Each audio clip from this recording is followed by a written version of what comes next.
드림이라는 제목으로 말씀드리도록 할게요. 자, 여러분, 우리가 사용하는 단어 중에는요, 발음은 똑같은데 뜻이 다른 단어들이 있어요. 자, 대표적인 경우가 밤인데요. 밤. 먹는 밤, 알밤. 하늘밤.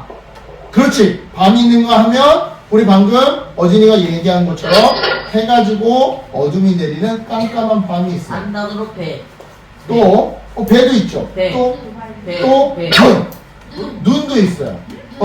우리 얼굴에 있는 이것도 눈이지만 한겨울에 하늘에서 내리는 얼음송이도 눈이라고 하죠. 그런데 여러분, 이러한 경우는 우리나라 말에서만 발견할 수 있는 일이 아니에요. 다른 나라와 또 다른 나라의 언어 사이에서도, 그러니까 다른 나라와 다른 나라의 언어 사이에서도 이러한 재미있는 경우들을 발견할 수 있는데요. 자, 대표적인 예가 차오예요. 무슨? 차오. 이탈리아 말로 차오는요, 안녕이라고 하는 인사말인데요. 차오 하면 안녕 하는 거야. 이태리에서. 그런데 중국에서 차오는요, 엄청 심한 욕이에요. 차오 하면 진짜 심한 거예요. 즉, 이탈리아 사람이 중국에 가서 반갑다고 차오 하고 인사하면 중국 사람들이 그 이탈리아 사람을 깰 수도 있는 그런 말이다 이 말이죠. 이처럼 나라 사이에서도 발음은 같은데 그 의미가 다른 단어들이 존재해요. 심지어 오늘 우리가 듣게 될 설교 말씀에도 등장해요. 바로 드림이라고 하는 단어인데요. 드림은 우리나라 말로 누군가에게 무언가를 주다라는 뜻이에요. 선물을 드리다, 어르신에게 밥을 드리다, 음료를 드리다, 물건을 드리다. 누군가에게 무엇을 주다라는 뜻이에요. 하지만 영어로 드림은 D-R-E-A-M, dream, 즉 꿈이나 소망 또는 원하는 바를 의미하죠. 그렇다면 여러분, 오늘 말씀은 이 두 가지 드림 중에서 어떤 드림을 이야기할까요?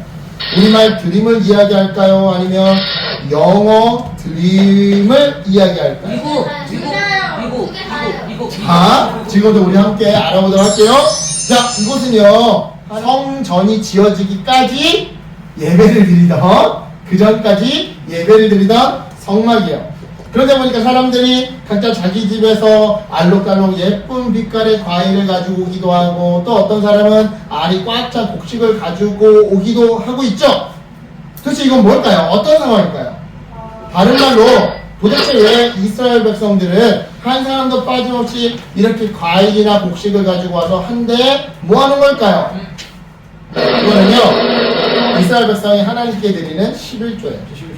11조는 하나님께서 우리에게 주신 것 중 10분의 1을 하나님께 드리는 것을 뜻하는데요.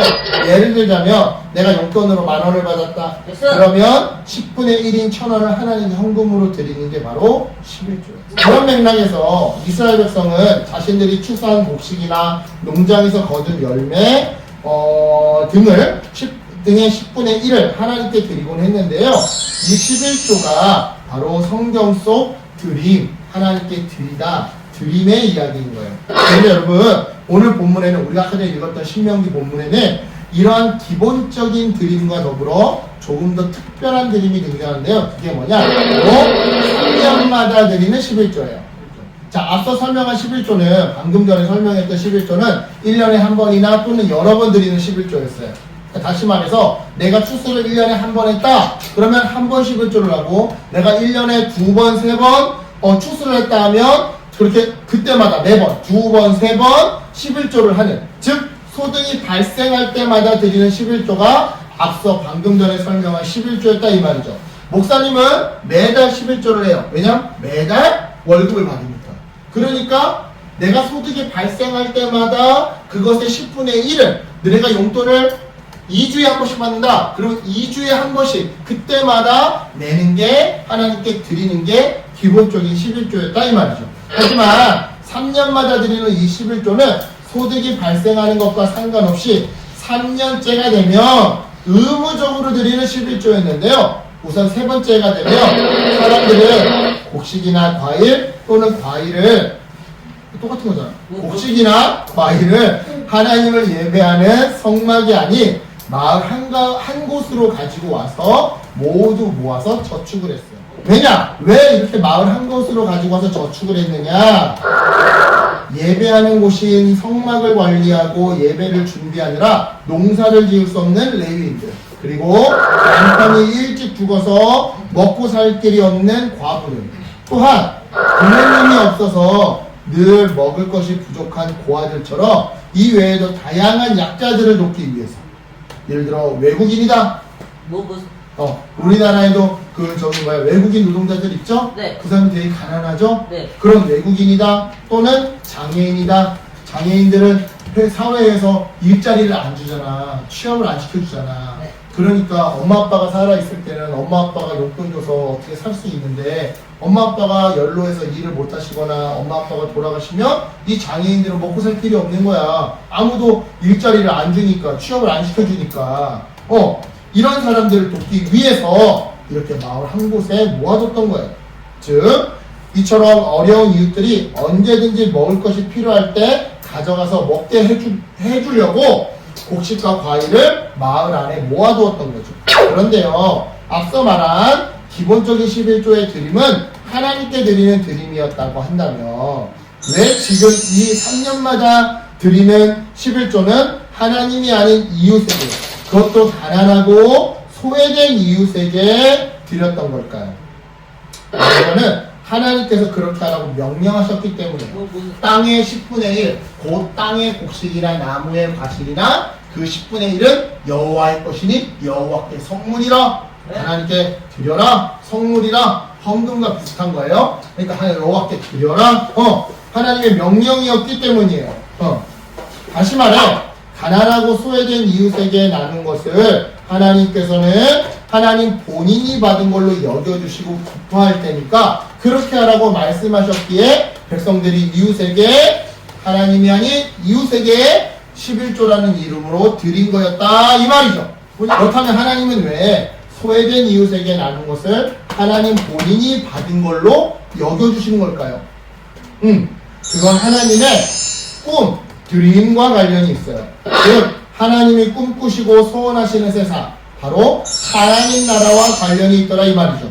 그렇다면 하나님 나라는 또 뭐냐? 하나님 나라는요, 공의가 이루어지는 세상이에요. 그렇다면 공의는 또 뭐냐? 자, 많이 가진 사람이 적게 가진 사람에게 나누어주고, 능력이 강하고 힘이 센 사람이 능력이 약한 사람을 보살펴주며, 외롭지 않은 사람이 외로운 사람에게 손을 내밀어 주는 것을 의미해요. 자, 간단히 말해, 하나님은 많이 가지고 힘이 센 사람이 적게 가지고 힘이 약한 사람을 도와주는 그런 세상을 꿈꾸시고 원하시기에 3년마다 드리는 11조를 백성들에게 명령하신 거다, 이 말이죠. 그래요, 여러분. 이처럼 이스라엘 백성이 3년마다 드리는 특별한 11조 드리면은요, 공의라고 하는 하나님의 특별한 꿈이 담겨 있어요. 그리고 이러한 하나님의 꿈, 드림 이야기는 오늘을 살아가는 우리에게도 적용되는 이야기이기도 하죠. 이게 무슨 말이냐면, 하나님께서는요, 하나님 나라 백성인 우리가 이 땅에서 하나님 나라를 이루며 살아가기를 꿈꾸시고 또한 원하세요. 다시 말해, 많이 가진 우리가 적게 가진 이웃에게 나누어주고, 능력이 강한 우리가 능력이 약한 친구들을 보살펴주며, 외롭지 않은 우리가 외로운 이웃에게 손을 내밀어주는 그러한 세상을 만들어가기를 하나님은 꿈꾸고 우리에게 원하시더라, 이 말이죠. 그런데 여러분, 이러한 세상은 비단 하나님에게만 꿈이 아니에요. 우리에게도 꿈이 돼요. 왜냐? 생각해보세요. 세상을 살다 보면 나 또한 언젠가 어느 순간 적게 가진 사람이 될 수 있거든. 우리가 늘 성공하는 게 아니에요. 우리가 살다 보면 실패할 수도 있고, 성과를 못 내서 회사에서 잘릴 수도 있고, 아예 취업이 안 될 수도 있어요. 그러면 누군가 나를 도와줘야지. 그러면 고맙지. 그치? 또한 살다 보면 어느 순간 내가 병에 걸려서 몸이 약할 수 있어. 살다 보면 어느 순간 내가 교통사고에 당해가지고 장애를 입을 수 있어. 그래서 여기에 의족하고 다녀야 돼. 뒤뚱뒤뚱 이러고 걸어 다녀야 된단 말이야. 그럴 때 누군가 나를 도와주면 훨씬 더 이동이 편하겠지. 그치? 훨씬 더 돌아다니는 게 쉽겠지. 또한 나도 살다 보면 나중에 할아버지 할머니가 될 수 있어. 외롭게 혼자 늙어갈 수 있단 말이야. 근데 그럴 때 누군가 찾아와 주면 덜 외롭겠지. 말동무가 생겨서 좋겠지. 그래서 우리에게도 꿈인 거예요, 여러분. 그리고 우리는 이처럼 하나님이 꿈꾸시고 또한 우리가 꿈꾸는 그런 세상을 만들기 위해 무엇보다 먼저 첫 번째로 11조를 꼭 해야만 하는 거죠. 왜냐? 하나님께 11조를 드려야 그 돈을 교회가 잘 관리해서 어려운 이웃들을 도울 수 있는 거거든요. 이어서 두 번째로 헌금 말고 개인적으로도 직접 어렵고 힘든 사람에게 도움을 드려야 하는데요. 이 부분에 있어서 꼭 돈으로 돕지 않아도 괜찮아요. 내 주변에 힘들어하는 친구나 장애인은 없는지 살펴보고 그 사람이 필요로 하는 것을 나눠주거나 도와주거나 부축해주거나 하면 그것 또한 하나님의 꿈을 이뤄드리는 우리의 드림, 헌신이 될 수 있는 거죠. 그런데 이런 상황이 있을 수 있어. 내가 도와주고 싶은 사람이 있는데 그 사람이 너무 멀리 있어서 직접 도와줄 수 없는 상황. 그때는 기도해주면 돼요. 즉 어려운 친구나 이웃을 위해 기도드림, 예수님의 이름으로 기도드렸습니다. 아멘. 기도드림을 할 때 하나님은 그 기도에 응답해 주시사 하나님이 꿈꾸시는 그 드림 하시는 세상을 만들어 가시더라 이 말이죠. 여러분들의 그 기도를 사용하셔서. 그러니까 여러분 헌금을 드리고 도와드리고 기도를 드리는 이 세 가지 드림을 통해 하나님의 꿈, 드림을 이뤄드리는 어린이가 되세요. 그래서 세상 모든 사람들이 꿈꾸는 그런 아름다운 세상, 아무도 가난하지 않고 아무도 외롭지 않고 아무도 억울하지 않은 그런 아름다운 세상을 만들어가는 우리 어린이가 되기를 예수님의 이름으로 축복합니다. 아멘. 기도할게요. 하나님 감사합니다.